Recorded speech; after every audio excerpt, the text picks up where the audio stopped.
Ratchet and Clank Size Matters is the first time that the series has gone off the PlayStation 2 and onto the PSP. But the game hasn't really changed all that much. Ratchet and Clank has always been a very action-focused platformer with plenty of weapons and shooting action, and you get a lot of that same stuff on the PSP. In Size Matters, the game opens with Ratchet and Clank on vacation. They're hanging out on the beach, and this little girl walks up and she wants them to act heroic so she can snap some pictures for a school paper or something like that. So Ratchet runs off to go crush some robots, but of course the girl gets kidnapped and that sets them off on their adventure. Ratchet and Clank on the PSP actually looks a whole lot like Ratchet and Clank on the PlayStation 2, which is great. It was always a great looking game with a lot of personality, and the personality of the characters and the environments really comes across on the PSP as well. But the translation isn't without its flaws. The big thing about the PSP is that it just doesn't have enough buttons. So you don't have a right analog stick to control the camera, so you're left with two different camera control schemes. One lets you rotate it using the shoulder buttons whenever you want, and the other one just tries to keep it locked behind Ratchet or Clank at all times. Both of them have their issues, and you find yourself being maybe hit from the side to the back a little more than you would if you had a right analog stick. But it's hard to imagine them coming up with a better control scheme given the limitations of the PSP itself. The big strength of Ratchet and Clank has always been in its weapons, and the weapons are, again, the star of the show here.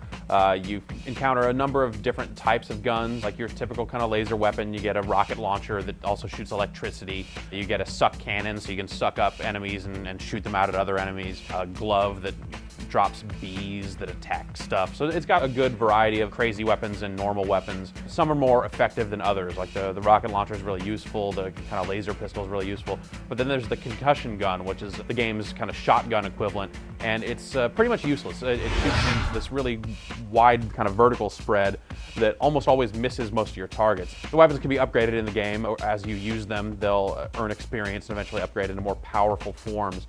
And that's pretty cool. It gives you a reason to kind of keep using your favorite weapons, though some weapons are going to be better suited for different circumstances. Size Matters will take the average player maybe around 7 or 8 hours to complete, but that's a pretty straightforward shot through the game.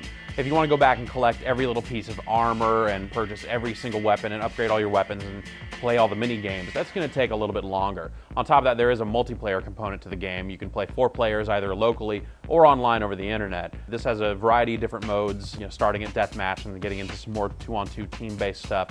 And this stuff's interesting, but Ratchet and Clank's strength has never really been as kind of a shooter, a pure shooter. So getting away from the platforming elements really kind of makes it feel a little one-sided, and this stuff doesn't work out quite as well as you might think.